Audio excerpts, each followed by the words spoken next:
Today we will be comparing two Renaults. Let's get started.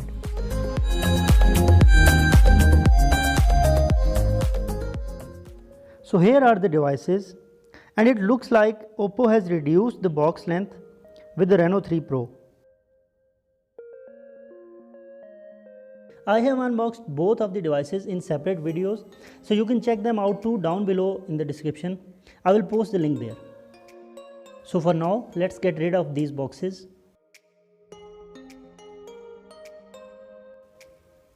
The hands-on feel of both the devices is quite premium, and both have AMOLED display panels. Both of these devices have in-screen fingerprint readers, which are quite good.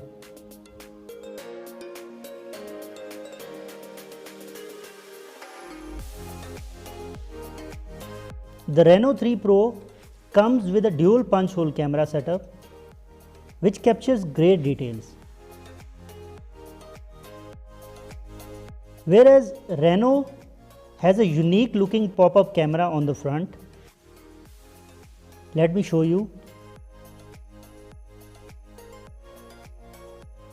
It's a 16 MP shooter, and it also captures great details. On the back, both devices have mirror finished, which looks awesome. On the left side, we have almost identical volume buttons. Top might look same, except the fact that the pop-up camera of the Reno lies here. Dual SIM tray is also on this side on both of the devices. Reno does not support SD card, whereas Reno 3 Pro has a card slot too. On the bottom we have speaker Type-C and 3mm jack on both of the devices. And the power key on the right side is also identical on both of the devices. So as you can see on the back, there is no camera bump on the Oppo Reno, whereas a huge camera bump on Reno 3 Pro.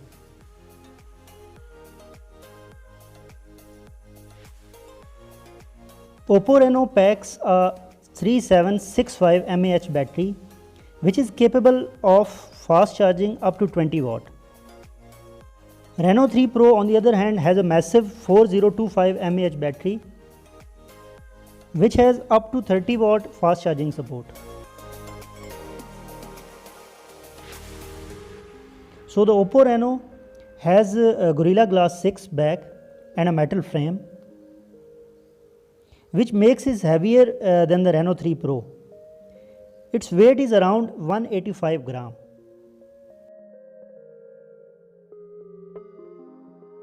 Whereas in the Oppo Reno 3, the front is Gorilla Glass 5, but the body is completely made out of plastic, which is why it's quite lighter.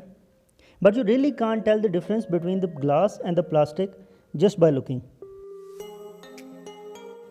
To be honest, they look exactly same. So Oppo has done a great job. So now back to front side to check some of their internals. Reno 3 Pro has MediaTek Helio P90 processor, whereas Reno has Snapdragon 710 chipset, and both have good gaming and overall performance. Our Reno 3 Pro runs on Android 10 with ColorOS 7, whereas the Reno runs on Android 9 and ColorOS 6, but you can upgrade it to Android 10. Both the devices pack 8 GB of RAM. Reno 3 Pro has 256 GB of storage, whereas Reno has just 128. There are some visual differences between ColorOS 6 and 7, as you can see. Dark mode is also available in Oppo Reno 3 Pro, which is good for saving power in AMOLED displays.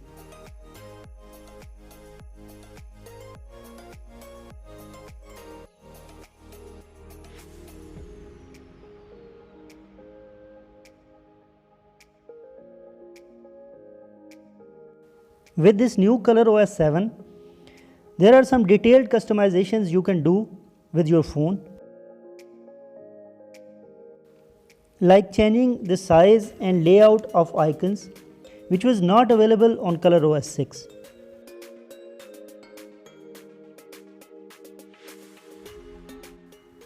Camera app on Reno 3 Pro has more menus and options, as you can see, as it has a quad camera setup on the back. We will test that out in a bit. If you are enjoying the video, a sub would be great.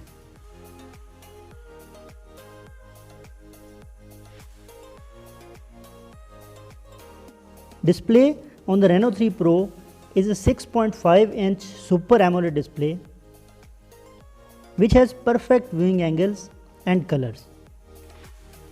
It is sharp enough and viewable even in direct sunlight.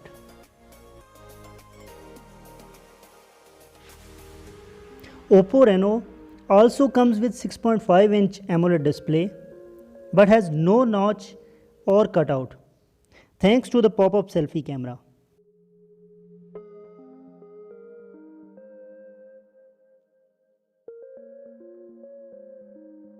So now it's time to test the cameras.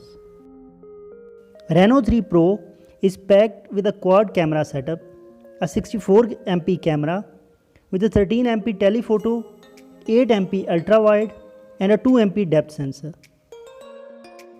It's a nice quad camera setup. We will test them out and see how they perform. Whereas the Oppo Reno has 48MP and 2MP dual camera setup, and this dot here is just to prevent the scratches on the camera. The dual LED flash for the back is also in the pop-up mechanism for this device. So here are a few camera samples from both the devices. One thing you will notice is that the Reno 3 Pro captures the actual colors, whereas Reno has more color saturation in almost all the shots. Night shots were better in Reno 3 Pro thanks to its bigger sensor.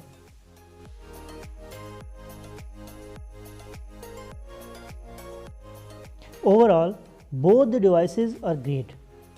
And let's see what Oppo brings in their next Reno device, Reno 4. That's all from my side. See you in the next one.